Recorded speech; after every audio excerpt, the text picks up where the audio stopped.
In this clip, we'll be learning about our screen matte controls. Okay, so the first thing I want to talk about is this little despill and alpha bias. So let's jump back over here and hit the A key. And you can kind of see again how this is sort of this kind of grayish color. So right now this is checked on for use alpha bias for despill, which is going to be using basically the same thing. And what this means is that anytime your matte, when you're looking at the alpha like this, has this kind of gray area in it, we can start to make that more white by selecting those gray areas.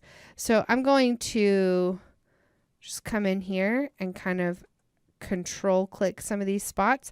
Now you can see that if I go kind of in a little bit more to the white part, that I can almost completely eliminate that issue. Now I still have a little bit down here, so I'm going to use a different control to show you how to fix that. Okay, so let's come down here to our screen matte, and if I just come into my clip white and turn that up just slightly, you can see that I get a really nice solid white matte. Perfect. Now you can also use the clip black if you're having some kind of an issue with white spots in a dark area. Like if I had some white spots over here that were not getting keyed out, that's one way you can go about doing that. Now also, if sometimes your subject, let's go back from our alpha, come over here. Sometimes you have this little tiny line around your subject, and you can use your screen dilate to start to get rid of that. So if I pull this in just a bit, you can see that now a little bit of that edge is getting clipped and we don't have the issue of that white around the edge. And then if you also want to kind of soften it up a little bit, you can come in and increase the softness slightly if you need to. So I usually like to just do a little tiny bit of softness there on the edge.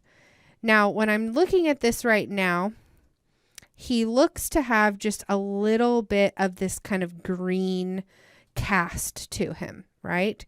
So the screen balance is what determines that. So if I go all the way over here, you're going to see he gets kind of this bluish color. If I go all the way over here, he's very green. Now the screen defaults to 0.5. So I can just kind of drag this over a little bit more to the side and down basically towards 0. And we're going to take out a lot of that green. You can kind of see what I mean when I pull it over this way. And it'll start to push it kind of more into this bluish reddish color, and it's going to be a little more of this true, almost looks a little more golden in the areas where the dog is white. So now we have a pretty solid key just by changing a few little fine-tuned results here. So let's go ahead now and come back in our next clip and start to add this dog to our footage and see what we can do to really get him integrated.